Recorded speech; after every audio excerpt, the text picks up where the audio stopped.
Hi guys, welcome back. Casting here is me, D2, and Rapid. For those of you who haven't been the entire time, and two pretty good matches so far. Well, the first one a little bit of an upset on paper at least, where Tiddler went down. The second match, pretty back and forth matchup between Shichan and NoTomorrow there. NoTomorrow very happy to move on as we saw, and those players. What was our first player again? Shichen It was and Wei Xing or something like yeah, that. Wei Xing and Tiddler, and then there's No Tomorrow, and So Wei Xing and NoTomorrow advancing to the group stages, which means they're one step closer to going to BlizzCon. And yeah. our next match is the bottom left right there. Um, there's apostrophe in that guy's name. I don't know what's going on, but okay, we have that guy. We have the man in green right here. Let's see what name comes up. Is the apostrophe man? Is he not? Okay, he's the apostrophe man. Right. All right, we're gonna have to look up these players' names or how to pronounce them at least. All right. So from what I could see, the apostrophe guy is. I get the feeling that like his second name is more easily translatable than his first one, but I think it's Shen Jiao. I don't know. 爱陈潇怪我哥，All right, I'm going to turn the volume up so that people can hear this. All right. Chen Xiao love. That means your voice is really loud, so just be careful. 爱陈潇怪我哥， Gui Wo Gu is really hard to say. 爱陈潇怪我哥， Qin Xiao? 爱陈潇 Let's 怪 go 我 with that. 哥。 It's like Qin Xiao. It's like Chen, but it's Qin Xiao. Qin Xiao. I guess let's just be American, call him Chen Xiao. Whatever. Uh, Chen Xiao. There's I 爱 Chen. 陈 Xiao 潇怪我哥， Or we call him I Chen. Aichen. Yeah. All right. Well, anyway, Aichen is going to be going up against a guy named, well, I guess the translation is Soul Dancer, which sounds pretty epic to me. We could also call him Linghun Ubu, 灵魂 but 舞 I 步 think Soul Dancer sounds pretty 灵 amazing. 魂舞步，灵魂舞步， I call him Wubu. Wubu sounds cool. All right, Wubu. So Wubu versus I Chen. Aichen. All right. I have to write these down. I made little like overlays that I can put up here to remember. All right. So All right, it's showing their classes there. At least it showed them. We've got warrior, warlock, and mage for Aichen. So first mage that we've seen of the tournament so far. I guess mage did receive some of the cooler TGT cards out there. I know it's certainly one of the most hyped up legendary cards there in Anduin Win, but I don't know, not necessarily things that are really going to change the way that you play mage necessarily. I'm really interested in this guy's Ingress hat right here. Let your imagination fly. Something. Outwards and upwards, far away from where you are. I didn't catch the rest of it, but that is one epic message there. Yeah, it takes a while. If it takes that long to read a hat, I think you've made a couple mistakes in your design. But I don't know. No, I it guess- just means that people are going to stop you on the street and they're going to walk up to you and be like, dude, got to read your hat. Chill out for a second. All right, so from I-Chen we have the warrior, looks like patron warrior based on the slam, but not super guaranteed. And from Muwu here we have dragon priest. Hey, all right. So I was talking about, how some of the decks stay the same, things like Patron Warrior. You're not really going to see any TGT cards in that. But Dragon Priest, it started out last patch. There was a few, or last expansion, there were a few people playing Dragon Priest. It's, what really allows you to play Dragon Priest. But TGT has opened up a whole new realm of possibilities. Yeah, in particular, the one of the most important cards in TGT, as far as Dragon Priest is concerned, is that Forge Out, the Twilight Guardian in Wubu's hand, and It's pretty much just like one of the best anti-aggro cards in the game. You get extra health or extra stats. You get taunt, and it's just so valuable to be able to play that. yeah, and it's at first glance doesn't seem like that amazing of a card, right? It's a Fen Creeper for one less mana, and you have to activate it. But what makes the card so amazing is the dragon synergy. And not only is it a dragon itself, or I should say it the other way around, not only does it benefit from dragons, but it's a dragon itself. And why that's important is because a lot of the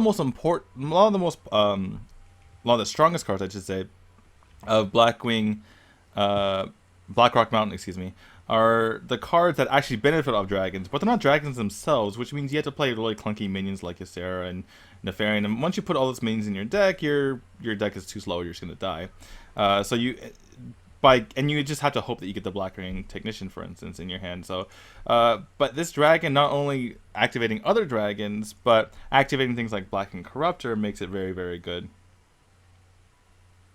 Or sorry, Black and Corruptor as well, but also Black King Technician, as we can see in the hand of Wubu here. Yeah, lots of black wings out there. That's going to get value. You're going to get tons of value for the next 2 turns. You're going to get +1/+1 here. You're going to get the additional stats and taunt next turn, and it's just going to be continual value for the next, I guess, at least the next turn.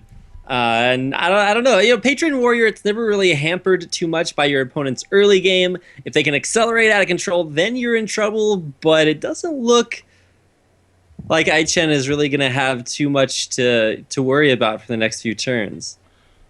Yeah, I mean, he is taking a little bit of a pressure here. But So traditionally, the way that Patron Warrior wins, at least versus the old Control Priest, is not by getting patrons on the board, which a lot of people falsely assumed was how you win, but by waiting forever and ever and ever and clearing your minions like every single turn. And we see a Pale Stress in here, by the way. But basically waiting so long until you get all the combo pieces in your hand. And you get, well, actually not even all the combo pieces, just several combo pieces in your hand.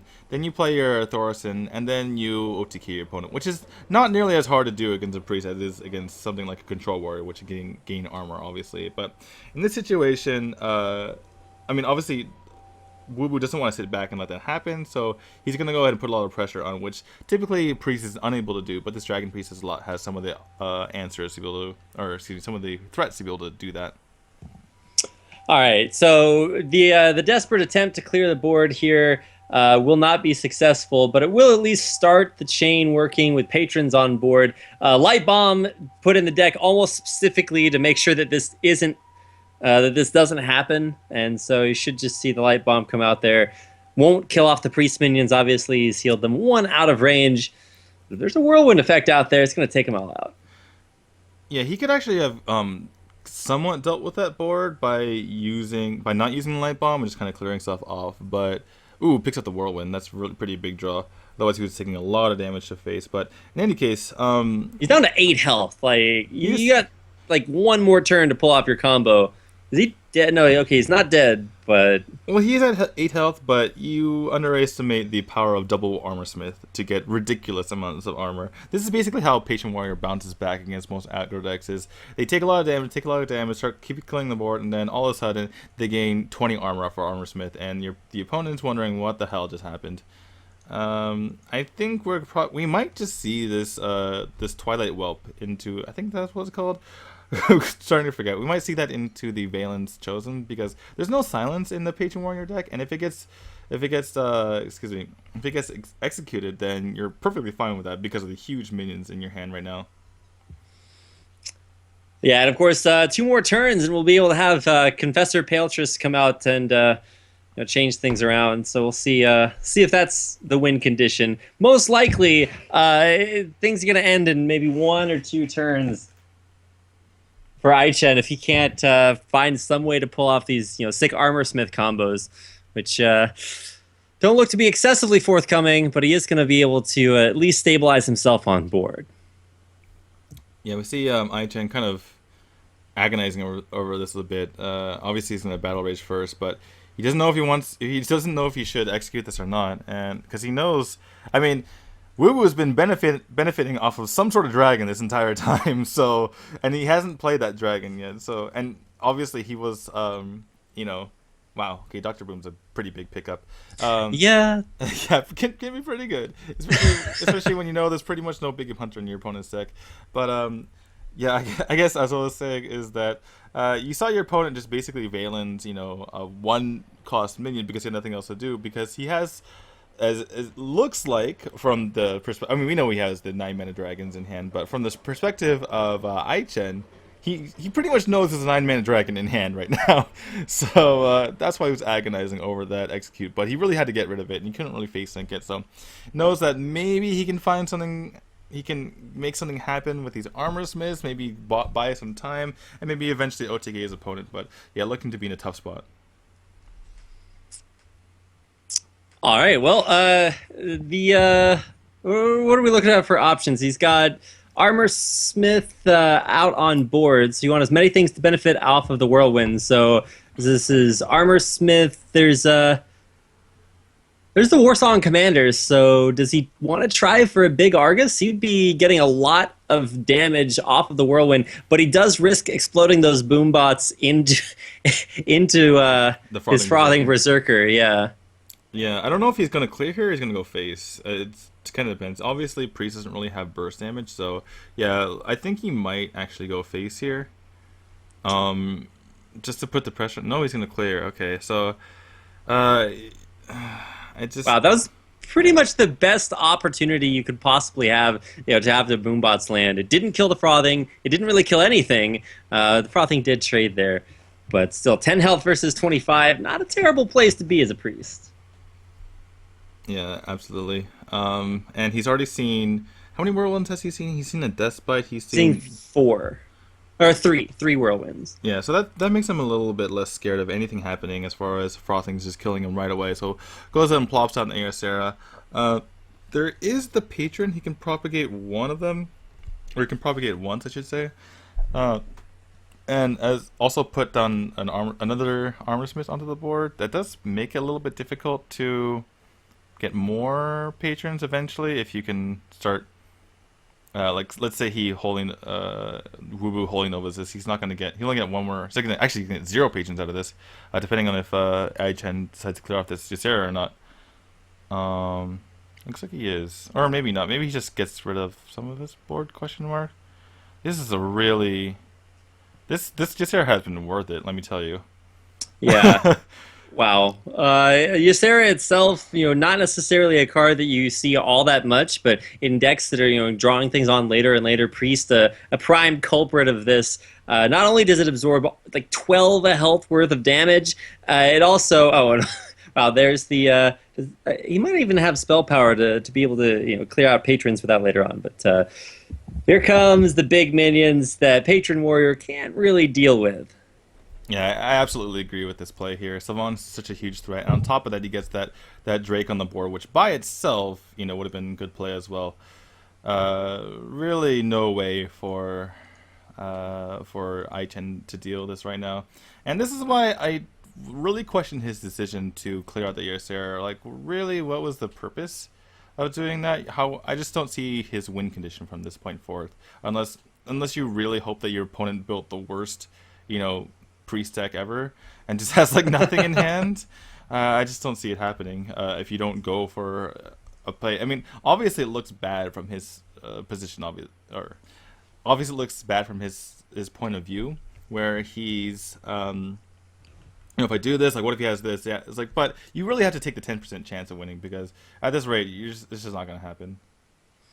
All right, well, now we get a chance to see a brand new TGT card in action, Confessor Paletrus. Oh, he gets the Chill Maw, and he even has the dragon in hand. Oh my goodness. The synergy. That's a little... I have never actually seen that animation, and that was just awesome. Oh my gosh. And it's the perfect minion to counter the Grom. Yeah, Grom. So you can try to kill it, but then it just kills you. So I wonder if he actually has another Chill Maw in his deck.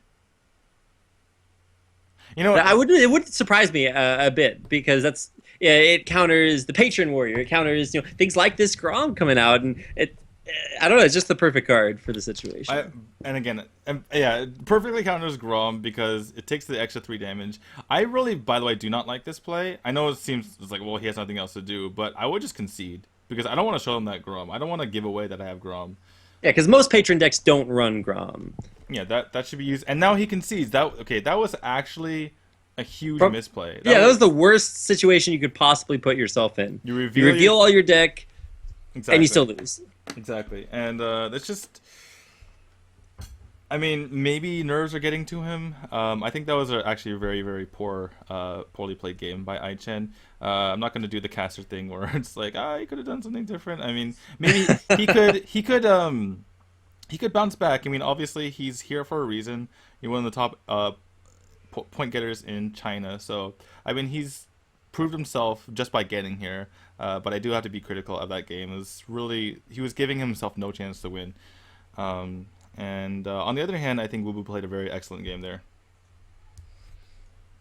All right, well, that's going to do it for our first game of this third series tonight. I think we're going to have 4 series tonight, unless we also go through the lower bracket, which would surprise me.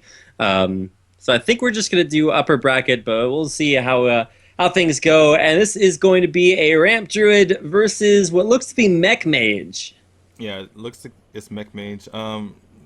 The Druid, I mean, he does have double combo, it seems like. So he has double combo, but he also has heal bot, interestingly enough. And yeah, the heal bot would say ramp, but the double combo would say you want to pull that combo off really quickly. So looks like he's just playing a really greedy version where he runs double combo and ramp, maybe to kind of just kill control decks. But really just a horrible hand. Okay, at least he got the Shredder there, but it was looking so bad. 6, 7, 7, 6, 9. Yeah, there's no wild growth. There's no ramp in his hand.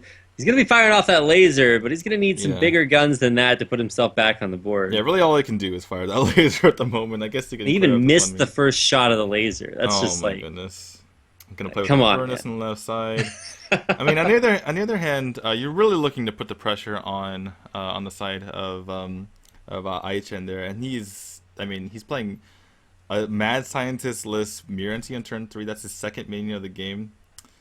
Okay, it looks like he's going to test for a counterspell. Now he sees it's not counterspell. I mean, you can't just not do anything this turn after doing that. So yeah, he's going to have to give him the Pilot Shredder. That just feels so bad. Oh my gosh. That's going to die to Flame Cannon, and even still, there might be the opportunity to ping away the two-mana minion. But he's not going to go ahead and clear the board. Just going to go ahead 3 minions on the board on turn 4, and he gets the 1-mana Flame Cannon. Yeah, I mean, it started out pretty poorly. Ooh, oh, wow, that's actually really good. That's really good. That's one of the best things that you could really hope for, other than something like Doomsayer. What is that? Is that reversing switch? Yeah, he's going to swap the attack and defense so you can kill it, and it's not going to die. I think you should just go face there and then reversing switch it, no? In any case, we're going to see Force in Nature. I guess he has nothing else to do, and he does have second Force in Nature. Good sequencing, kill the mana one first, in case this is some sort of Annoyatron. And, or maybe something like Unseeable Ghoul. But, yeah, so we had a really... I was going to say before all that crazy stuff happened with the Explosive Sheep. It was a horrible start by both players. And because I didn't really have anything going, which you really need to have something going against Druid if you want to win, because that's how you win the matchup. This is why it's favored for, mech/tempo mages is looking like. Is you just basically just tempo your opponent in the game, and Druid doesn't have the tools to keep up unless they get that ramp. And he has such a horrible hand. But then he got that crazy, Mana Worm into Sorcerer's Apprentice into Flame Cannon, but then there was an Explosive Sheep, and I don't even know. All kinds of craziness, yeah. You can pretty much just say, oh, look, we're 5 turns into the game, and they have fairly equal hand size, and, we've just progressed a little bit. How we've gotten here has been super weird, but it's been pretty good up until, or it's been, I guess, a little bit better for the Ramp Druid, because you're starting to see less and less, card draw, cards just in general, come into Ai-Chen's hands. Wubu, even with the pickup on the swipe, this is perfect timing on that. He's going to be able to completely clear the board, and even get an extra hero power in there. Yeah, true. He could have also used the Force of Nature there and not taken as much damage, but he would have taken more damage on his Keeper. I guess he's not too afraid of dying, but then he hasn't seen a single Fireball or Frostbolt, so pretty gutsy play, but he does have healing in hand, and he has some pretty big minions here, so, and in particular being able to kill off this Sorcerer Apprentice without his minion dying, very, very important. So yeah, like you were saying earlier, ooh, that's interesting. That's very helpful right now. Interesting enough, you don't really want to get a too many minion off that unstable portal, but pretty useful in this situation. Yeah, I gotta say, as far as things that could have gone wrong there, that was not one of them. So good to see that out there. Double combo. We've already seen one Force of Nature. We've already got the next Savage Roar coming up. So still combo in hand. So I have a question for you. What's up? Okay, well he already played it, but Dr. Boom was green. And you know the rule, when Dr. Boom's green, you gotta play it. But on the other hand, he did have Innervate Scenarios, which is also pretty good. So, I guess this makes more sense. If his opponent decides not to clear off these Boom bots, he can just Innervate Scenarios and make everything huge. I don't think I think I've seen that competitively maybe once. Usually it's just, you want to spawn more stuff on the board for your combo next turn. Or to put up taunts to keep yourself from dying from scenarios, but yeah, but experienced Druid players have definitely have experience with using scenarios above help from guides. It's definitely an option that you want to keep in mind, and this is kind of why I was slightly surprised to see no coin scenarios. No, the Dr. Boom kind of made a bit of sense, but I was a little surprised to see the face tank of the Azure Drake because. He's so far ahead, right? I mean, the only way to really die with all these huge bombs in hand is just die, and then, you don't really need, for instance, this combo to clear. Does he have lethal, actually? Wait. I've been talking all this time. What? No, there's no way he has 30 points of lethal through taunt. But he has 6 things on the board. That's a ridiculous amount of damage, but it's not lethal. What if he got good boom bots? Because he could have hit the boom bot onto the shredder and hit face. Yeah, I don't know why he didn't do that. He gets 4 off of that boom bot. Without the taunt, he might have had lethal there. I didn't count up all the damage, but he threw 4 Trillions into minions, which means he had 12, and he also had the 3 from the boom bot. So he actually had lethal if the boom bots hit correctly. Wow, that's a little too crazy for me. I'm guessing that's Mirror Entity. I didn't see exactly what it was, but I think this is... it's not lethal, but he should be able to at least survive for another turn. No, it was Mirror Entity. I thought... something about that made me think it was Ice Block, because I'm used to seeing Mage, but I was like, wait a second, this is Mech Mage. Yeah. And, in fact, actually, I probably would not have done that, just on the crazy off chance that that's Ice Block, because one of the only ways you'll lose that game is if you hit the Ice Block, you're like, oh, I just left myself completely open. Yeah, and then you top decks Fireball, because if you just go heal in that case, you kill the guy with Dr. Boom, and then... Or you kill your spawning guy with Dr. Boom, and then you kill the Mad Scientist and you go face, there's no way for you to die. But I guess there's the off chance of Flame Strike in this situation. I guess it's slightly more likely that he has Flame Strike than your opponent has Ice Block. So maybe that was correct, actually, now that I think about it twice over. Wow. All right, well, that's going to do it for our second game. Yep, second game. Wubu's up 2-0. And yeah, Wubu, somewhat surprisingly, off to a very strong start. And that means it's going to put him now on his Hunter deck. He's running Explosive Trap, which I haven't seen in quite a while. Explosive Trap means it's most likely going to be Face Hunter. Right, but it's into a Patron deck, which is probably okay with seeing Explosive Trap out there. It's like, hey, why don't you give me another Whirlwind effect? Yeah, but the Patrons mostly die. This is definitely a pretty favored matchup for Patron. But if they don't get the tools early, Face Hunter can just, they can just kill you before you have the time to respond. Basically, either the Hunter barely has enough damage to win, or the Patron just kind of crushes them, and then the Patron is like 25 health on turn 6, and then the Hunter's just like, well, okay, I can see. Very rarely do you just see the Patron have like absolutely nothing at all, and then the Hunter just crushes them in a few turns. That happens for Face Hunter a lot, but usually not against Patron Warrior. Very, very occasionally I've seen it like once or twice, but usually when the Hunter wins, they kind of barely eke out that last damage, and the Patron's like, really, you top deck, whatever, X card. And There's been a lot of things though tonight that I haven't seen before ever. I've never seen a druid over ramp. trap like 6 ramp cards in hand. Yeah, that typically doesn't happen. We're probably gonna see an owl on this armor smith. It's one of the best ways to kind of shut down like the comeback ability, if I can make up a word there, of the Armor Smith just in general is such a good way to deal with all these 1 health minions early on. It's going to trade at least 2 for 1, and there's really not much of a way to deal with it. Yeah, I mean, the problem with using Owl on it, though, is that things like Unsealable can be super frustrating, but in this case, the standard play when you see a 2-1 come out of Face Hunter is to just play the Unsealable right away, because they have to buff a guy. They have to buff their guy to run into the guy, and then they kill the guy, and then the Unseeable kill kills the guy that buffed the guy. So it's usually one of the more devastating counters to any sort of Face Hunter opening. He gets 2 draws off the Battle Rage, too, so that's not bad. He's going to clear the board. I don't know about that move. I guess it does keep something out there, but still 28 health at turn 3 versus a Face Hunter. Feels good, man. Yep, and our Woo-Woo here has 2 explosive traps in hand, which are not great.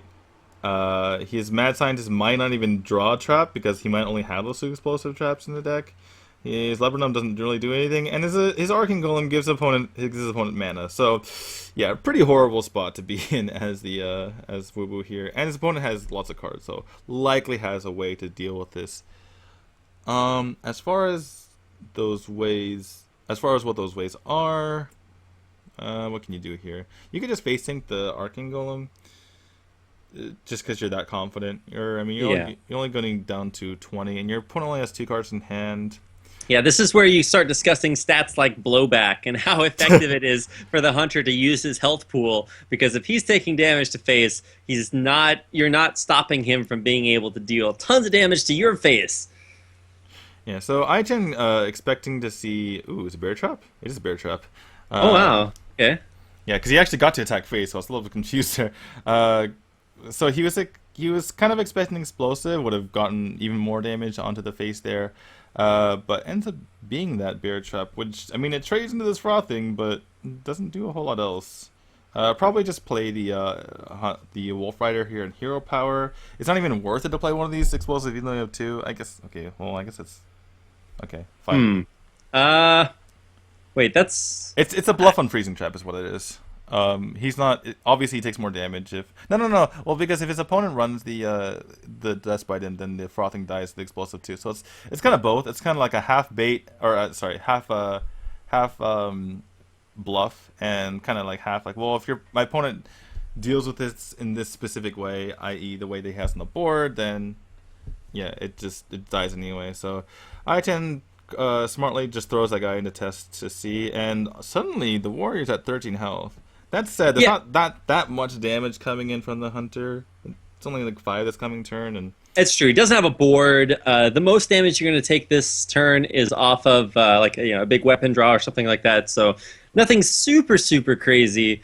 But I don't know. Would it have been better to activate that trap just to take it off the board? Because now it's still out there. That's 2 more damage. So you're starting to see things like 2 damage from explosive trap. You got 2 damage from hero power, and so you need less and less. You need 6 damage this turn to be able to win. Well, if he procs the explosive trap, then he takes the 2 damage. Where if he doesn't proc the explosive trap, he doesn't proc it. So he doesn't take the 2 damage. So I think it's fine just letting it sit there. You don't actually have to ever take the damage. He's just gonna take some extra get some extra health on this armor smith. He's already seen, He's already seen the owl, so he's just gonna go ahead and play this out. Play out the Unseeable Goal. It's unlikely to die from this position.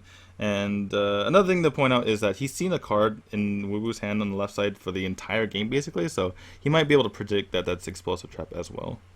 Yeah, it's going to be something in most matchups. That means it's a high mana minion, but you don't have any of those to worry about.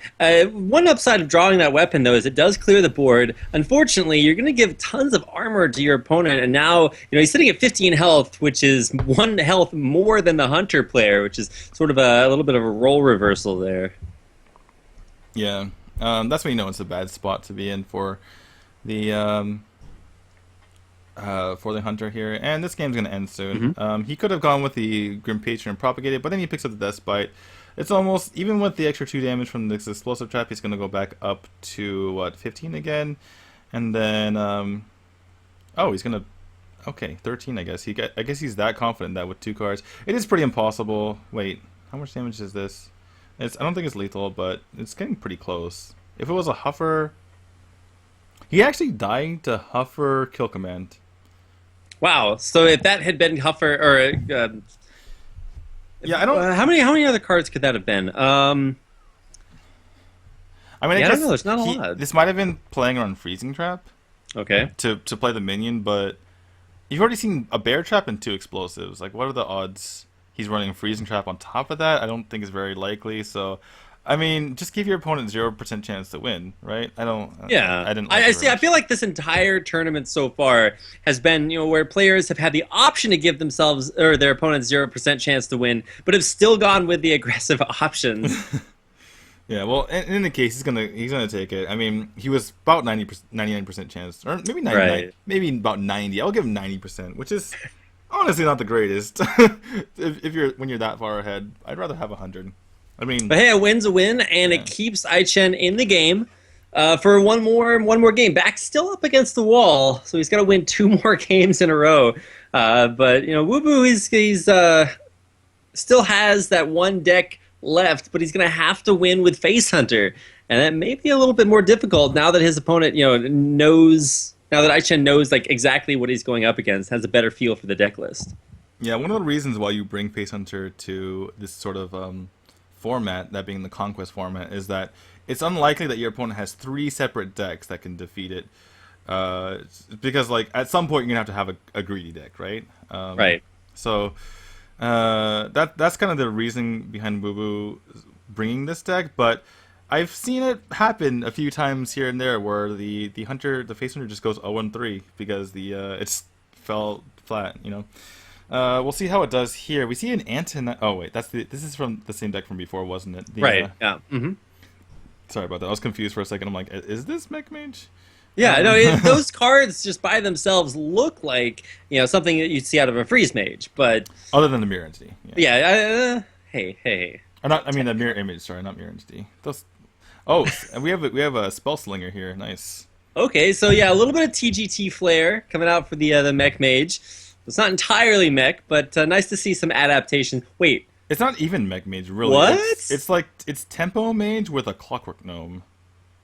Okay. So it's not Mech Mage really at all. What it is, it's just Tempo Mage with the Clockwork Gnome in there to provide spare parts for the Antonidas and for the Flame Waker, and it has the excuse me, what's that card called again? The Shredder. It has the Shredder because Shredders are good. Wow, what a turn 1 though for Wubu. He puts out a total of 8 damage on the board, and he's gonna have 3 minions that are gonna stick there. This is where you pull that Arcane Missiles, and it just wins you the game. But unfortunately, it looks like that's not quite as possible. But yeah, Flame Waker would be great if you could both play and set it off this turn. Unfortunately, 2 mana short of being able to make that happen. Yeah, that's something I'm kind of curious about. Is that wait? What? Why would you play the? Well, it does contest the board, and it's pretty difficult to get rid of. Also, this could be Effigy. I don't know what that secret is. So in any case, what I'm wondering is this a deck that got really popular in China over the past day, and does Wubu here know about it? Because it's not something that was very popular before. Really, what came back into play was the mech. Was like the more just mech style. Mage, right? Yeah, I mean Tempo Mage was popular for a while, but in general, Mech Mage kind of came back with some of that Tempo Flare in it. But this is the other way around. It's the Tempo Flare, or there's the Tempo Mage with some Mech Flare in it to get some of those spare parts. So I wonder if Wubu actually knew that Flame Waker was in it the entire time and was playing around that by making sure he got all his 1 health minions onto the board before that turn 3. All right. I feel like both players would have wanted the other player's spell card there. The mage wants to stay alive longer with the shield block, and the charge would have worked well for the hunter. Well, or bite. Claw is 2 healing, to be fair. So, Oh, that is true. Okay, yeah. I kind of forget that because actually no one plays that card. So it's let's see, at 13 health, starting to get pretty low, and the mage unable to really establish presence on board. It does have Sneeds in hand. Sneeds is cool, right? Gets you absolutely nothing, but it's a cool card to have. Yeah, I mean, normally if you get Sneeds up a Pallet Shredder, it's an amazing card, but when you're getting rushed down, it's just kind of like... Did he just die from that? Let's see. You got 1, 2, 3, 4, 5, and then 8 on top of that. So Yeah, no one dead. No, that's lethal, right? 8 plus Is he 5. 8 plus 5 is 13. Yeah, isn't it? 13. Yeah, okay. I thought it was time, one off. Last time I checked, 8 plus 5 is 13. So Yeah, there you go. Still is magically enough. Wow. No, actually, no, because he can't hero power. He can't hero power. idiots. Okay, I was gonna say there's some potentials out there that could have happened. Okay, this is what I do. I count the hero power first, and then okay. I did the same thing. So. All right, sorry guys. No worries. Sorry, we're both idiots. Anyway. All right, how does he stay alive here? He's got 2 health, so he has to heal, or I guess you play you play claw first, or you have to claw at some point. Looks like he's trying to go for a taunt here. Wait, that's terrible. What? No, he wanted to get a taunt there. Yeah, but he got a card that did absolutely. He still could have clawed and stayed alive, but I guess there's almost no way in that situation. There's no healing. Your opponent has some form of damage in hand. I mean, it's Face Hunter. No, but I mean, sometimes Face Hunter they play like Haunted Creeper or something, and that's all they have. I guess he did have 3 cards in hand. It's very, very unlikely, but I feel like I feel like he still play the game. You can e-sportal into a heal bot or something. Maybe the next turn if you don't somehow die. Like I feel like he had maybe like a 0.01% chance of winning, which is not 0. So again, I think it's like the other game where he didn't give himself a 100% chance to win. He gave himself like a 95% chance to win. Right. I think in the same situation, he had like a 0.01% chance to win, which I think you go for because I mean, worst case scenario, the game takes about 5 seconds longer, right? So yeah, I just don't see at least not trying to go for it. He could have clawed, stayed a little bit alive a little longer. I don't know. Anyway. All right, well, that's going to do it for our third best of 5 series of the day. So I'll just go over a quick little recap. Earlier on, we had a matchup between Tiddler and Wei Xing, I believe was his opponent. Yep. And Wei Xing advanced, so Tiddler unfortunately not able to make it out of this. He does drop down to the loser's bracket. And then we had NoTomorrow advance over his opponent, Xichen. Xichen, yeah. So that was actually a really fun game to watch, mostly just because NoTomorrow is like super animated. And of course, we just got done with that match where Wubu took the 3-1 victory over Aichen. And that's going to set us up for our last best of 5 of the day between a guy that you were super excited to see, Xiao Chen. Or Chao Shen. Chao Shen, that's the one. Which turns out translates into towards God. Yep, he is a god. So Chao Shen, if you don't know, he was one of the players in the NA versus China tournament. And took by far the most games off of the US team, which consisted of players like Dog and Firebat. And became somewhat a cult hero in China for that reason. And just recently in this Celestial Championship series, he was able to win his group, so he advanced in that as well. And throughout this whole process, he's really impressed me. He's definitely one of the best players in China, if not the best player in China, in my opinion. And yeah, actually, he doesn't. The funny thing is, he doesn't want to be a pro because he's busy getting his PhD. And, it's like, by the way, I actually am just a super boss at everything, but also good at Hearthstone. So, why not? Yeah, exactly. So, yeah, I guess it could be one of those things where, obviously he's in this tournament, so he's in prime position to advance to BlizzCon and pick up a lot of money here as well. But for the moment, he says he's just playing Hearthstone for fun. Looks like he's gonna, make some money off it as well. I mean, I play Hearthstone for fun. This guy's on a whole other level, so. All right. Well, we only have, look, as you can see in the timer there, we only have a couple more minutes before the game starts, and I need to stand up and kind of go to the bathroom for a couple seconds. So we'll see you guys in a little bit. I guess we'll meet up when it gets around 30 seconds left.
All right, welcome back. We're about to get started with the fourth match of the winners bracket. We've already seen 3 people advance to the group stages of this tournament. Kind of a complicated series of, or at least the format of this tournament, a little bit complicated, but we can show you that later. We already showed you a little bit before. In any case, our upcoming match is going to be Chao Shen versus a player neither of us are actually familiar with. So we're going to go ahead and look at the bracket and copy that into Google Translate. I can actually read those first 2 characters. It means solitude. So maybe this guy's pretty lonely. All right, so I'm going to turn up this sound a bit and we will see how to pronounce this thing. 孤独膨胀成猪 What should we go? This is 6 characters, so it's pretty long. 孤独 Yeah, essentially it's, I'm not even going to try to pronounce it. Are we going to call it Gudu? Yeah, Gudu. 成猪 Pengzhang. Or we can go with Chengju or we can go with Gudu. I think Chengju sounds better. And like Gudu is too close to Wubu. So we're going to go with Chengju. Especially because Wubu might be playing Gudu later. So Yeah, that's true. So Chengju will be playing off against the guy whose name means towards God. Or I think it also translates as ascending. But wow, what a time to be alive. Yeah, this is our last best of 5 of the night. Theoretically, I'm not sure how much of the tournament we're going to play today, but it is a 3-day event, so I have to find some way to split the matches up and not make the players play a bazillion games all in one day. So looks like we're going over our players here tonight, and this is where I believe we get to find out which decks they play with. And I think the way that this format works is it's 3 days, so you play 9 decks, and then you use 3 of them in each series. I'm not actually sure about that. The Celestial Championship series used that format, but Right. I would be a little bit surprised to see the format be that in this situation because I don't think that's how they're going to do it at BlizzCon. I guess they could do their own thing if they wanted to.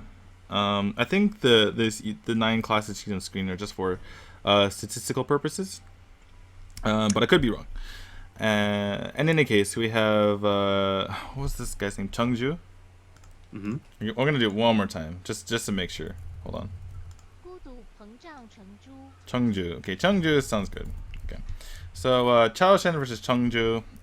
Chao Shen just on a tear lately, taking out Western players, and then recently winning the 8-man tournament in the Celestial Championship series week number 3, and in that tournament he had to submit 9 different decks in order to advance, and all right after TGT came out. And then now he has to prepare for one of the most important matches he's played in Hearthstone. I was going to say his Hearthstone career, but apparently it's not his career. So, but yeah, he has to really prepare for this lineup against some of the top players in China. So yeah, he's been really busy, and let's hope he was able to multitask all these things and bring some good decks here. All right, so coming up, this is, like I said, the winner of this match will face off against the winner of our last match, which will be Wu Bu. So I don't think that's true. I think they just both advance. Oh yeah, that's really true. They just advance to the qualifiers. So that's what you get from the upper bracket. You win 1 game and you're in the qualifiers. Lower bracket, you have to win 2 games. So certainly much harder to do it that way. So if you win your first game, that's much more valuable than being able to win your second game. As far as the qualifier brackets go. And I was trying to get a feel for the rest of the tournament. So it's qualifiers, and then that goes into a group stage, and then you have playoffs after the group stage. So you get a little bit of everything. Yeah, as far as making it to BlizzCon is concerned, we have could this be a secret paladin with the Master of Ceremonies? Right. Is that yeah. What is that card called again? The 6/6 Master of Ceremonies? It's been like the flavor of the day for the past day. And it's been really popular. But with the Divine Favor in there, I don't believe that's the case. I think it's just going to be a standard aggro paladin with the competitive spirit in there.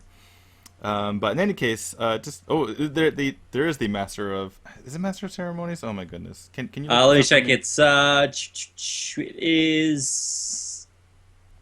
Mysterious Challenger. Oh yeah, who's the master? Maybe I'm just making cards up. Mysterious Challenger, that's the one. Master, Mysterious, Ceremony Challenger? It's the same. Something like that. Same starting letters. Yeah, same starting letters. Sorry, Mysterious Challenger. That's my mistake. I knew it was wrong. That's the only thing that I can say. But yeah, this is a very interesting card. People kind of, and myself included, kind of saw it as an interesting card, but not one that would see play, because that means you had to put Paladin Secrets in your deck. But it turns out, if you can get 6 Paladin Secrets, or 5 or 6 Paladin Secrets in one turn, it's pretty good. And it's pretty frustrating to deal with as the opponent, because if they take an entire turn just kind of having to deal with it. So this has definitely been the flavor of the past about day and a half. And it's just a really interesting deck. A lot of people having success on the ladder with it. We saw 6-0. Spoiler alert.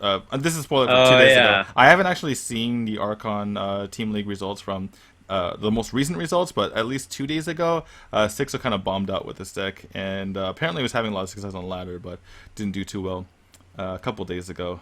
No, don't give me any results from the last day, because I need to go watch those VODs.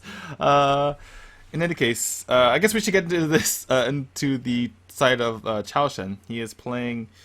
Looks like Face Hunter. Could be Hybrid Hunter, but yeah, it could be either one.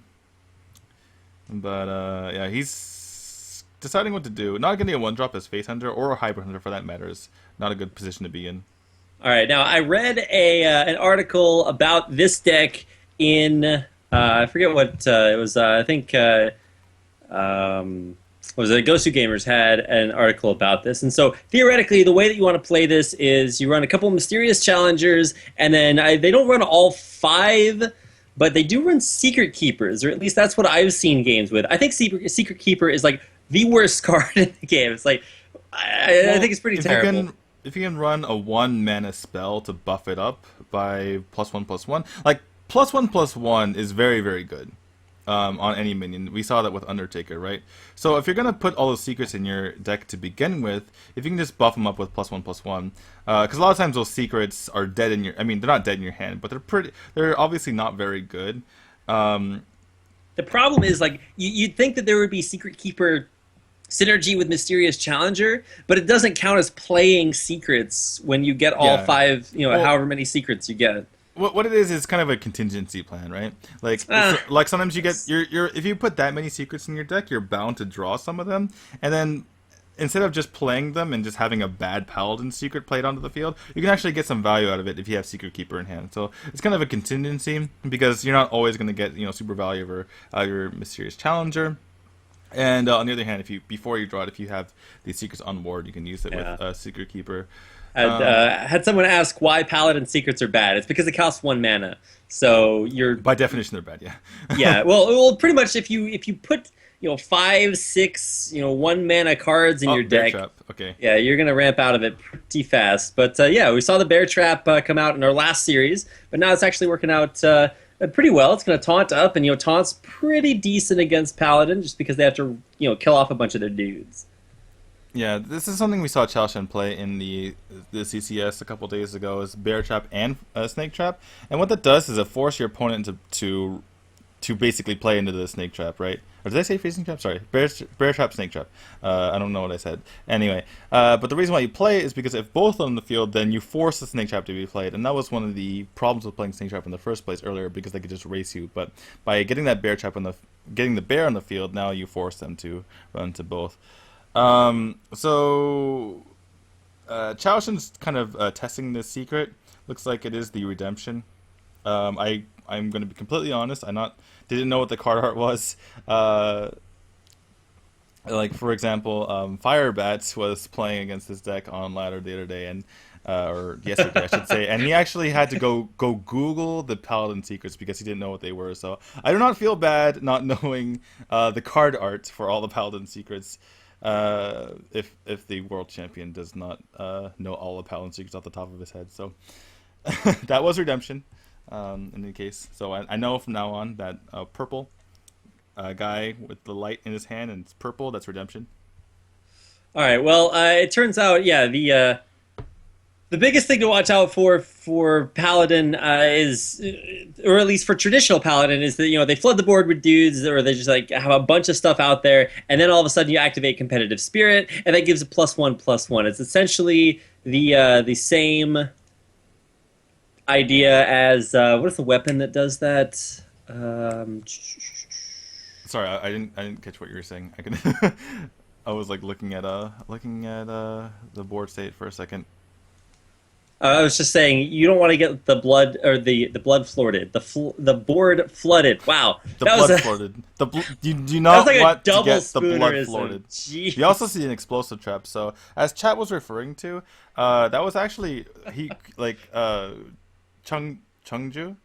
Right.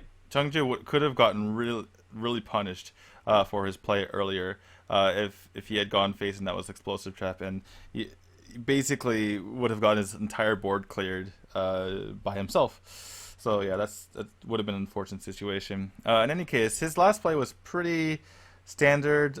Just play out the secret. I mean, it's 1 mana, you might as well play it out. And what he's really looking forward to doing is going into coin Mysterious Challenger to really make this difficult for Chao Shen. And the funny thing about this matchup, obviously we don't have that much experience with it, but I mean, whenever you have aggro versus aggro, which is more or less what these two decks are, you're going to see, ironically, neither player kind of get that far down in health because they're kind of jockeying for board position that entire time.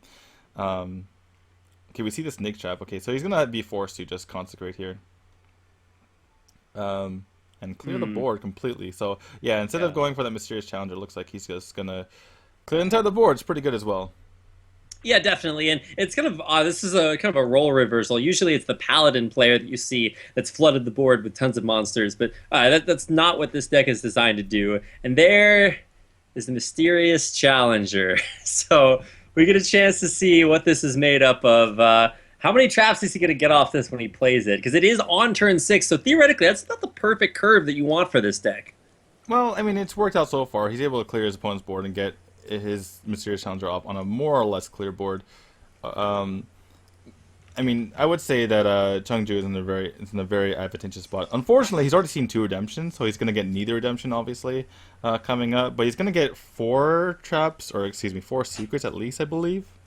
Yeah, technically, the Paladin has 6 secrets. However, you know, while they're all pretty terrible, there are 2 that are absolutely terrible. That's Eye for an Eye, which when you take damage, does damage to your opponent.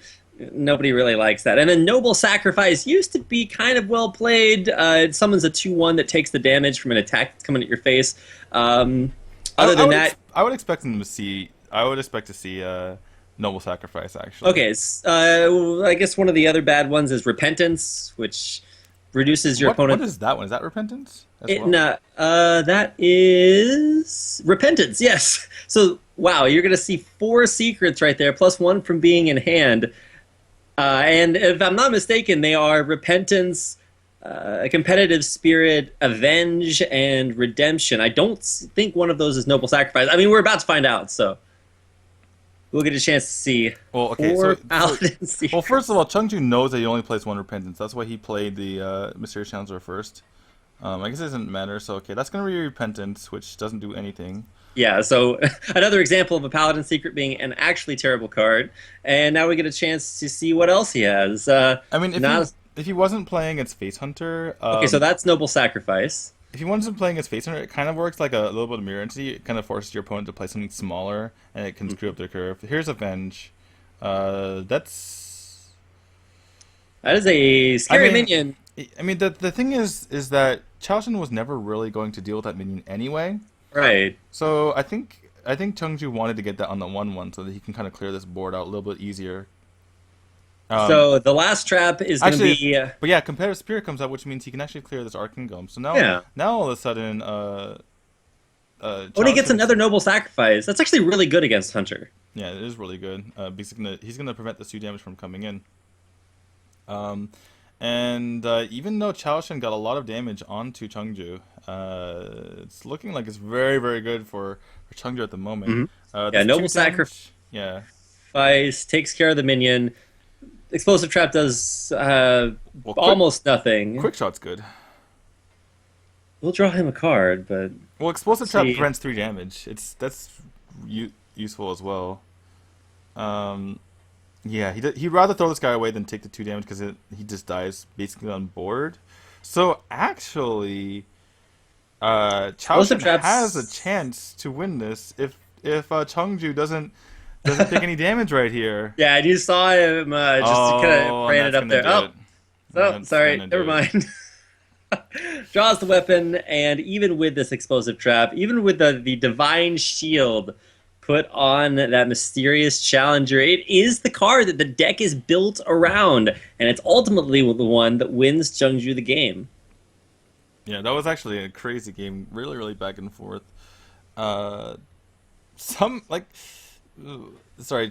was ahead the entire time, and then in one turn with the Mysterious Challenger, Chengju came back. But then, even so, that Quick Shot top deck almost gave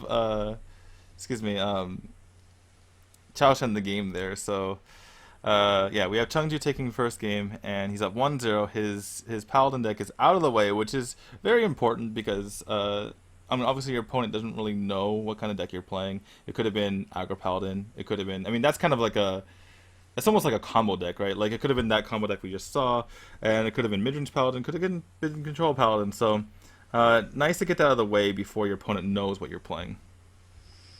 All right, well, that's only one game, and I guess if you had to win a game or get a win with one of your decks, getting a win with that Mysterious Challenger deck is super big because it's not a deck that functions well against every deck out there, and in fact functions pretty badly in some situations, like you were mentioning, seeing in the Archon Team League previously. So that's actually really, really big. So getting that out of the way means that now we're going into a Hunter versus Hunter, and there's a lot of differences between the two.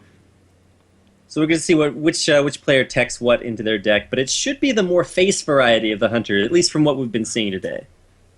Oh, right as I say that, we've got Houndmaster and high. Are you a little bit behind me? I think I am. Let me refresh my stream. Yeah, that mulligan came way before. Okay, so yeah, game's just now started. Sorry, I just refreshed my stream and caught up a little bit. So Chengdu is doing this weird thing where he's bluffing when he has a 1-drop, which doesn't make any sense because you would play a 1-drop no matter what 1-drop it was. So there's no, it's not like Chaoshen's gonna fall for this. In any case, other than the Unleash the Hounds, Chengdu's hand's pretty horrible right now. He doesn't have any early game. The Unleash the Hounds may help him get back into the game, but before that even happens, he's going to be taking a lot of damage. Probably going to be forced to use this Ironbeak Owl right away, even just on the Leper Gnome. All right, well, double Leper Gnome. What a time to be alive. It's like, what is that? Goblin Mechatorque. Something you would see from that, but silencing one of them at least makes it a little bit less damage to face. However, it's still a pretty good way to start the game. And when you combine that with even more weapon damage, geez, this is let's say one Haunter is doing better than the other D2. Yeah, I would say so. That's my expert analysis. I mean, there's so much pressure right now. He looks like he's even thinking about unleashing hounds on 2 minions. Oof. Feels bad, man. Yeah, and he's just going to get Wolf Rider this next coming turn. And that actually hurts him doubly. It takes up his entire turn. You lose your board. Sure, you clear out the enemy's board, but you take more damage from doing that. He's still got a weapon. You don't, and this is just going to start to snowball pretty quickly. I mean, at least it's card advantage, right? You killed 2 things with 1 card. All right, okay, I'll give you that one. Value. We already used the Owl to silence that card earlier. I honestly don't know what Chaoshen's thinking about. This is pretty obvious. Just Wolf Rider hit him in the face turn. I don't know. I guess he's thinking about Knife Juggler. I guess Knife Juggler could be a thing, but just play on curve. You can Knife Juggler Hero Power next turn. Maybe he's thinking about whether he should use his weapon or not. That could be a consideration. Because it's like he doesn't have one in hand, so I guess it's smarter to not use it. But usually a Space Hunter, you don't really have to think about saving. I think that's what he was thinking about. It's like, do I use this weapon right here because I could top deck one, but at the same time, if I can just clear out, some little dinky minion and then allow my Wolf Rider to get even more damage, then I will be regretting it. And it's only 2 damage anyway, so that was maybe what he was thinking about. Yeah, definitely a safer play. Usually, you don't see. Okay, well now you can clear out Huffer. Although, are we gonna see Huffer trade into a Wolf Rider? That would be very, very sad. That would feel so bad. I think that's the better play though. Yeah, because otherwise you're taking so much damage, and your hand is. I mean, if you can just get this Hymen on the board and swinging a couple times, you can maybe come back. Yeah, and theoretically, the more the more like mid-rangey hunters don't necessarily want to go to face too much. You want to have Dr. Boom is not what you want to see. Sorry for cutting off there. Wow. Yeah. So what are the options? You can't Houndmasters, so even if that stuck to the board, it wouldn't be good. I mean, I think Houndmaster was definitely an option there, just to get something on the board that can maybe race a bit. But I mean, the thing is, if you play the Houndmaster, you're probably going to be trading into Knife Juggler anyway, so might as well just clear right now. Yeah, basically Chengdu, his way to win this game right now is to just play this Hymen and get as much damage in as possible with it, as fast as possible. And Chaoshen finally goes ahead. Oh, that's really late. That could have been useful last turn. So Chaoshen finally decides to go ahead and use his weapon, because at this point he knows that there might be a taunt coming up, potentially, maybe. And so, at this point his opponent's low enough where the 2 damage is actually relevant. And he has that kill command hand to go over the top, as well as obviously his hero power. So good kind of decision making by Chaoshen, holding onto his weapon because it could have been useful, but then in the end, or I guess this is kind of the end. So eventually just using that weapon charge up when it's most useful. All right, well, the taunting the web spinner. I mean, I guess it feels good to be able to at least put out some taunts, and sure, there's another Houndmaster coming next turn. I think ideally that would have been the high main turn, but you just have to stem the tide. 8 health versus 26, and dire times are ahead. I don't believe he has lethal here. He's restricted by mana, obviously, but right. Can you put him down to 2? I think he can, right? He can go uh, Unleash the Hounds, and then hit 1, hit the Scientist in, and then hit 1 to the face and kill Command face. It's probably his best chance. Because, I mean, Hunters don't run healing. I don't know. Well, this works too, yeah. This is fine. I guess this one a little more mana, but it doesn't really matter. There's no coming back from this. There's no East Portal into healing either. There's nothing crazy like that. So not even Lothib, you know. Yeah, a lot of people talk about how previously it was Shaman that had no healing in the class, but if I'm not mistaken, Hunter doesn't have any either. Yeah, there's no real reason to do it because if you're not killing your opponent, you're probably lost. Right. Yeah, I want to play that super defensive, taunt-heavy ramp hunter with tons of healing in it, so you just outlast your And at that point, your hero power is pretty useless. So. Well, no. That's you build your deck so defensively and useless that you rely on your hero power for 100% of your offense, and then you play against a warrior, and your hero power is useless. And then you die, right? Because it doesn't do anything. Oh man, the dream. One of these days. That's basically the reason why, right? If Hunter if Warrior and even Priest didn't exist, then that would be a thing. Potentially, we see a Fireball and a Rag. Okay, well, it's been a cool minute since I've seen Ragnaros. It used to be like back in like the first 5-6 seasons of Hearthstone. Man, Ragnaros was everywhere. Ragnaros was value, man. You got to deal 8 damage for free, and now nobody plays anymore. And I say nobody, but here you go. By the way, I know most mages play Fireball, but the pointing out the Fireball was just to point out that he was playing Mage, because you can't. It's not super obvious from what these screens we're looking at. In any case, we have the Handlock on the bottom, and we have what looks to be a Tempo Mage on the top, with that Ragnaros. Ragnaros is not something unless he's kind of devised some sort of control mage. Using TGT cards, but most likely going to be that Tempo Mage.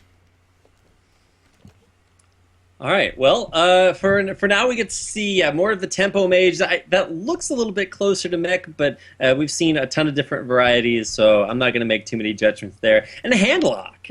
This is Handlock with Giants. It's not the like Malagos Handlock that we've seen previously, so this kind of takes me back. It's been a while since I saw just like pure on straight up Handlock.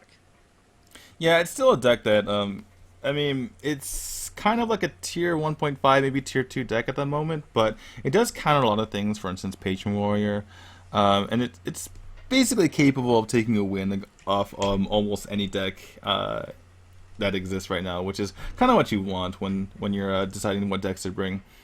And yeah, I mean, I don't see anything really that's to answer your question. I mean, other than the Shredder, there's not much that's very mechy about Chao Shen's deck. The only reason why you bring Shredder, the reason why you bring Shredder is because it's a Shredder and it's one of the best cards in the game. So looks like he's deciding what to do. Gonna play that Flame Waker just because it's annoying, has 4 health, but probably gonna get countered by this Dark Bomb Mortal Coil because do you not want to be leaving a Flame Waker up? It does a lot of damage.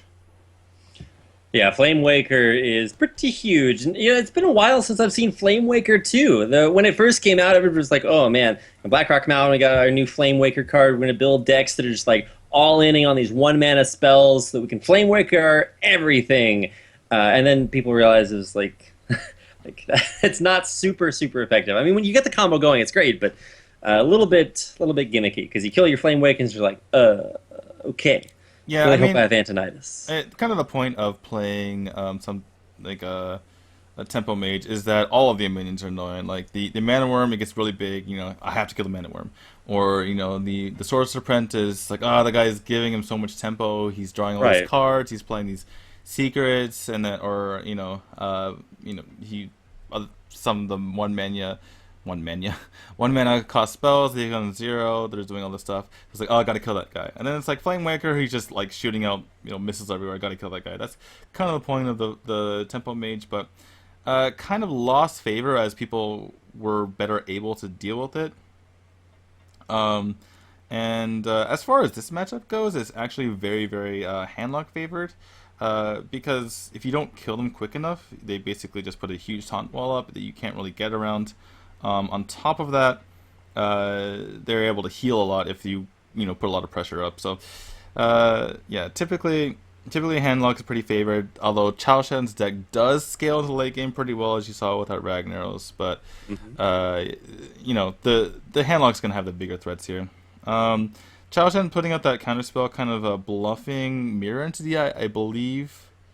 Also, it provides a bit of tempo, helps him maybe scale into his either his Shredder or this Lotheb, so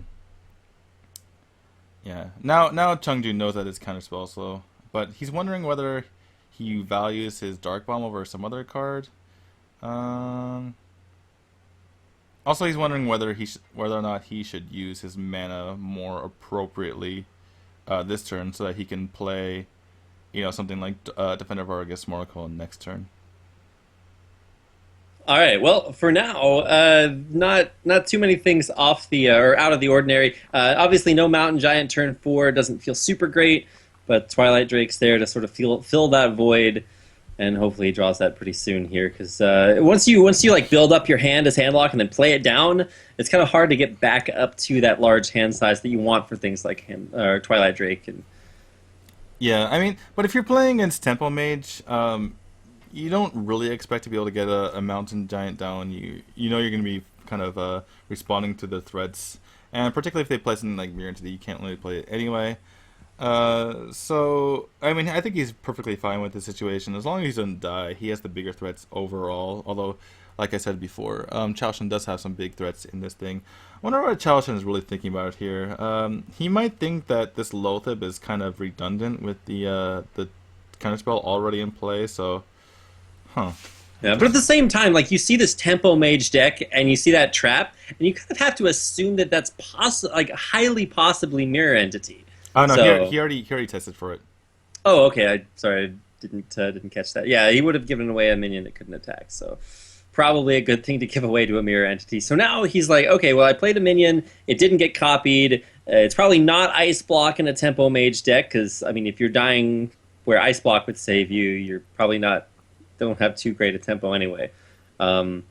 So instead, he's thinking to himself, all right, I got to take care of it. And yeah, here he is going to let it go. And yeah, so not quite the most effective 3 mana for 1 mana counter spell. Yeah, which spell got countered, really? I mean, you basically... That's true. Well played.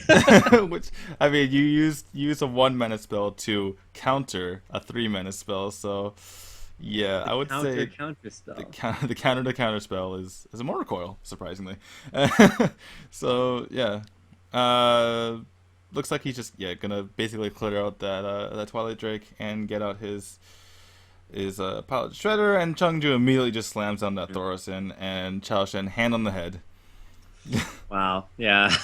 That's it's like, wow, what do I do about that? Did you know Counterspell can actually counter a counterspell? If you get it off like Mad Scientists, and then you play a spell that activates your opponent's counterspell, then your counterspell will counterspell their counterspell. So I heard you like counterspells. Hey, it's pretty good. Yeah. It doesn't actually work that way because it counters the playing of a spell. It doesn't counter the activation of a spell that's already been played. But I thought it would be cool if that happened, and I wanted to say a lot of counter spells a lot of times, so that pretty much fulfilled that. So now that we've got all of our counters out of the way, we can talk about the actual game, and Thorison behind a 5/6 wall seems pretty good to me. Yeah, the only answer he has to this is Fireball, unless he gets something disgusting out of this Unsealed Portal. It's coming!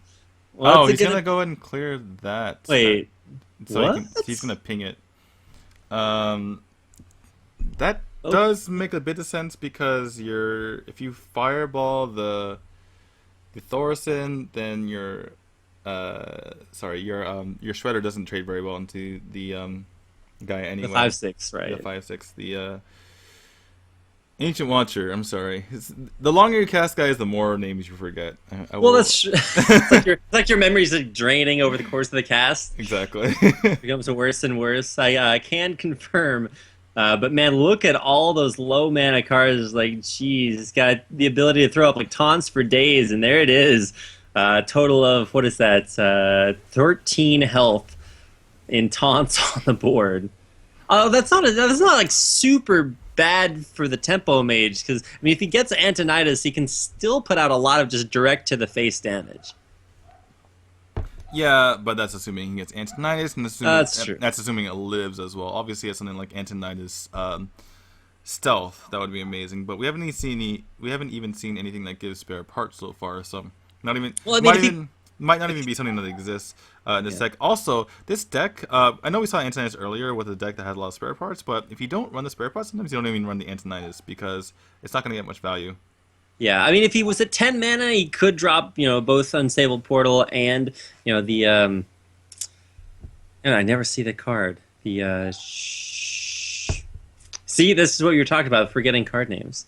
There's the zero The Secret and a Keeper. Secret Keeper. Got him. Got the. He already Secret played Keeper. his one secret earlier, so I don't think that card. It's got the synergy. It's just not quite there yet. This is painful to watch. Wow. Okay. That's a nice card to pick up. Fits perfectly. You can Twilight Drake and you can heal. He was somewhat considering. No, actually, you can't even Hellfire anyway. Yeah, there's no real thought to this turn. I don't believe. Would you really tap here? Just get. I mean, just getting the 3/3 on the board is fine, unless you're really wanting to play that Molten Giant first. Like, I don't really see the point. You might be afraid of Flame Strike, I suppose. But you're okay. So your Drake would be a 4/5. He can't ping everything. I suppose it'd be a little bit bad to Flame Strike, but yeah, you just go for it. I mean, typically this deck runs one Flame Strike, and he has 2 cards in hand coming up on 3. Yeah, So. highly unlikely. Plus, it's not even that bad to bank that your opponent doesn't have Flame Strike in hand, because I guess technically, if he was Flame Striking you this turn, he'd still have to trade into at least 1 minion. I guess it would be at least 3 here, so he's going to be forced to use those fireballs, and that really limits his direct damage and forces him to have to go through all those taunts. Yeah, and Chungju's at 21 health here, so he's pretty happy about his situation. Oh, this is a demon style lock. Wait, what? Okay, that's weird considering all the other cards, because usually Handlock is the Warlock deck that doesn't run any demons. Well, we haven't. No. There's an archetype of Handlock that does run demons. We haven't seen any Mountain Giants, have we? No. Yeah, so that's what he cut. He cut the Mountain Giants, and he put in things like Melganis and Draxus, and maybe one Doomguard. So. I mean, he can just clear this board right now. So, yeah, I think you just put this. You just go ahead and play this Void Caller out and put the fear in your opponent. Yeah, your opponent sees Void Caller and like, wait a second, that's not something I'm used to. I mean, even if, worst case scenario, it sits there and it does minion combat as a 3/4. So, you might as well play it out. I mean, there's worse things you can play out as a handlock. So, minion. Sylvanas is a thing. Could Sylvanas get him back into this game is the question. I mean, it does steal at least one thing. You can't trade all 3 monsters into it.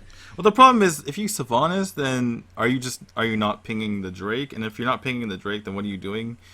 I mean, it's just you're kind of just taking a lot of damage yourself, and your opponent's still at 19. So, I mean, he could definitely just race you at this point, which is kind of a weird thing to say about a handlock that doesn't even have giants in the field. Yeah, that's true. It's like there's no way he would like trade into the Sylvanas. Usually, that's sometimes the reaction you see is like, "Hey, how can I get the Sylvanas off the board?"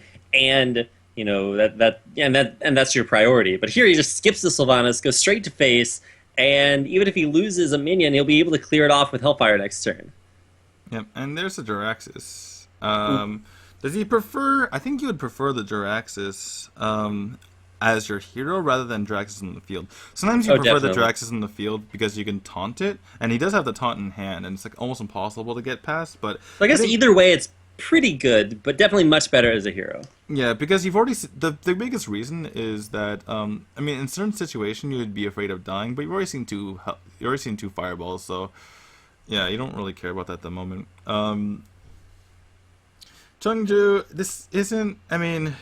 As good of a spot as he's in, he is facing down Sylvanas, which is always annoying unless you have silence. I mean, it's just, what do you do, right? So yeah, probably just gonna go face here. The problem is you don't really want to play. Oh, he's gonna Oh, he's gonna trade. Okay, I don't know. Yeah, this is what we talked about, like not needing to happen. Like you don't need to trade into the Sylvanas. He's just gonna give something up. Already gives up the 3/2. I guess that's the best alternative. Yeah, I mean, this is what I'm talking about with Sylvanas, right? People just kind of they start going brain dead, and they can't. They just don't know how to deal with Like, it. I have to get rid of Sylvanas, or you could just hit him in the face. Yeah, exactly. So what can we do here from the side of Chao Shen? I mean, on the one hand, he's been kind of struggling for a bit, but on the other hand, this board state is not so bad, and he has Dr. Boom, plus a Mirror to kind of shut his opponent's play down if indeed he has only big minions in hand. So, I mean, we've been kind of like spelling doom out for Chao Shen this entire time, but it's not looking horrible. In particular, if he gets a good thing off the unstable portal, then this game can turn around. So Chao Shen, he's got, I guess Dr. Boom's not a bad card. The only problem is that, like, sooner or later, your opponent's going to, like, stop trying to deal with what you throw out and just start hitting you in the face. Double Hellfire, especially, is going to be big to clear things out. But, I don't know. He's still got Jiraxxus, and we still don't know what happens to that. Does it get played as a hero? Probably not for a while. So most likely... Oh, there's Mal'Ganis, too. Okay, all right. Those are both great options for the Void Caller, or Void. Yeah, absolutely. The only problem is you really want to get Mal'Ganis off of that. Yes, you can put up a taunt with the Jiraxxus, but well, maybe you do. Maybe you are fine with the Jiraxxus. I don't know, because at this point you're so high health, you really want to be hurting yourself. Yeah, you definitely don't want to play the Jiraxxus anytime soon. I mean, if you want to tank Dr. Boom to the face, then maybe you play the Jiraxxus immediately after that, but even that's not super great. So I think you play at least one Hellfire, right? Just to clear out the boom bots, but then they might kill off your Void Caller, and then that puts something out on the field, so... Yeah, it's a bit tough. Bit of a tough situation. Yeah, if for instance, it looks like he's just gonna hurt his own Mal'Ganis or Jiraxxus here, which is not the best situation. So I think I'm not sure why you would... Yeah, it's going to take a lot of damage on it as well. So down to 6 health. I mean, I guess it's good because it tanks all that damage. But it's a 3/6. Like... Yeah. And now there's no comeback opportunity, so if you get low... Oh! He just e-sported Ragnaros! Are you... What? And he can play it this turn. Oh my god! And it kills Jiraxxus. I'm like that. He didn't top deck that. That wasn't Arcane Intellect into Ragnaros. That was an esports. I should call it by its name. He just unstable portal into Ragnaros, and he's just gonna play it. And Chugju is just like incredulous. Face is not bad here. Where did that come from? Face is not bad at all. But he does pick the Molten Giant. Can he get the Shadow Flame? Oh my god! What has just happened? He could just go Molten into Mal'Ganis. That is the thing he could do, and just trade one of the guys off. But then you're giving... You need to taunt something, right? I mean, taunt doesn't stop the Ragnaros. Well, the Ragnaros could hit the face while your face is invulnerable. Yeah. So yeah, limited options. I mean, that's the thing though. Like if Ragnaros hits your face while you're invulnerable, it's done nothing, right? So right. So it's like question mark. I guess you put both of them out there. The problem is, like, if you put the Molten Giant out, it just dies instantly to Ragnaros if it gets hit. So you lose a lot there. But at the same time, I think you just want to tank Ragnaros hits for now. Yeah. Does he tap though? That's another. I don't think you tap here. I think your play here is decent. If you tap, it could be a disaster. If you don't pick, like, he was thinking about like Shadow Flame, but yeah, it could absolutely be a disaster if he doesn't pick it up. And this Mana Worm can't even deal... I guess it could. He could mirror... Yeah, he can Mirror Entity. He could double Mirror Entity. That is not good. Sing soon. So he can Mirror Entity, get up to a 3/3. No, he can't kill the Jiraxxus, no matter what. So, what do you do? Well, the only thing that kills Jiraxxus is Ragnaros, so... Yeah, if he picked up a spell other than Mirror Entity, he could have dealt with Jiraxxus. And then he would have had a 2 out of 3 of killing one of these, obviously annoying minions. And he's actually facing lethal on the other end, so... Oh my god! How the tides have turned! In fact, he needs to kill... I think he's dead this turn if he doesn't kill off one of the monsters on board. No, I mean, if he kills Jiraxxus, he's dead as well. Because yeah, that's true, that's true. So he needs to hit a 50-50, either kill the Molten or kill the Duraxis, or else he's dead.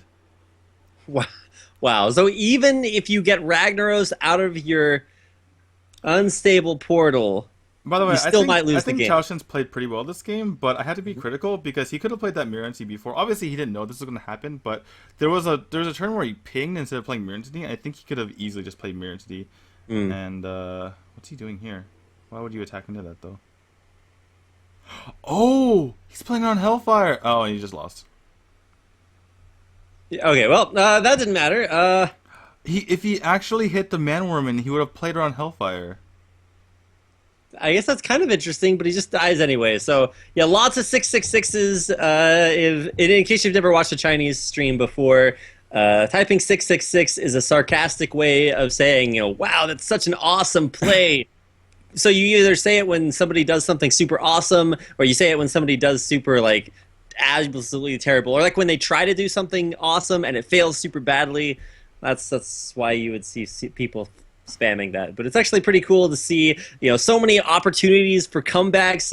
Like you said, that 50-50 just to stay in the game, definitely possible. Unfortunately, not what happened there. So unfortunately, that'll make it 2-1. Or I guess, unfortunately for Chao Shen, yeah, he's kind of back up against the wall now and has to win with the same deck again.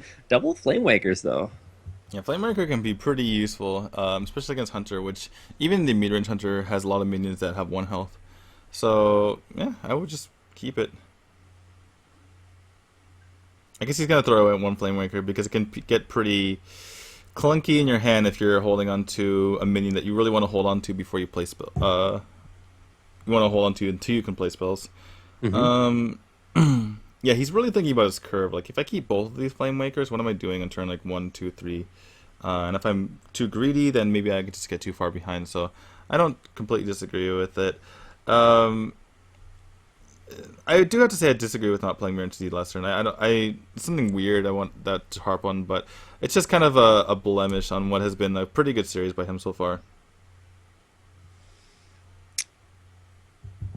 All right, well, now we're into what could be our last match of our last series. So what do you think about opening moves? I guess it's good to put that down on the board. It does to Frostbolts, but no Frostbolts in hand. So what do we get out of this Both Ram Shield. What? Oh my god. Do these only spawn legendaries now? Did I miss that? Wasn't there a... patch notes, no. I'm trying to think. Was there a tournament or a brawl or a that had only legendaries spawn out of those? Or there was one where you had a deck of only legendaries. Okay, but now we see one legendary after another just continuing to come out of there. That guy's been luckier with his unstable portals than I've ever seen anyone be. Yeah, but this Wolf Ram Shield is pretty bad in this situation because Chengdu can just kill it by hitting his face. So it's basically just heal for 9, essentially. It does pretty horrible minion comment. You might just play it out here because on the following turn you can go Flamewaker, coin Unstable Portal, and get a lot of little missiles out. You could also coin Fireball here, but yeah, I think you just play the both out right in this situation. Just to I guess he's gonna do that. Maybe he wants the board to be a little bit more clear before he plays the both out, but now he's in a lot of trouble. Wow, yeah, 16 health versus a hunter, and it's only turn 4. Like, geez, this is ridiculous to see such incredible. You've got a 6/6 taunt. Like, come on, man! And this plays right into Loatheb next turn. So, yeah, I think you take a chance here and go. Yeah, you're gonna coin Frostbolt here. You have to just take a chance in this situation, and let's see what. Face. That's face. Not where you want to smork, man. Yeah, face is unfortunately not the place this time. Yeah. And so this forces him to use his Ice Blast not where he wanted it to. Frostbolt, when I say Ice Blast. Not where he wanted it to go, and now he just, sinks lower in his chair, pensive in thought. Yeah, it's a pretty horrible spot right here. And there is the Flame Cannon. He needed those cards earlier, much earlier. Yeah, I'm gonna go with the Wolf. You can't even clear this, really. Is he dead on board? Hold on, he has 11. A lot of damage. Either way, he's gonna die next turn no matter what. I mean, he even has the Knife Juggler Unleash. So 11, 14, and he's staring down. Why would you hit that though? But What? Hello? That No, doesn't no, make- you just no. What? well, it didn't matter. Maybe it was BM. Oh, okay, yeah. I was just saying, like, if you attack both when you can hit the face, like, question marks. But hey, he won the game, so yeah, it doesn't matter. And there you go. Chengju takes it down. Yeah, a little bit of an upset. Yeah, kind of disappointed in Chao Shen's play there, honestly, and also disappointed in the decks he brought. I don't believe that you have to play all 9 classes. I don't think it's at that format. So he made really smart decisions in the CCS a couple days ago, and maybe he kind of got in his own head where he thought that maybe his opponent would kind of counter those decks, so he kind of wanted to bring the counter to the counter kind of thing. But he ended up just bringing kind of subpar decks, in my opinion. The Hunter is okay, I suppose, but it is kind of like an older deck, and maybe not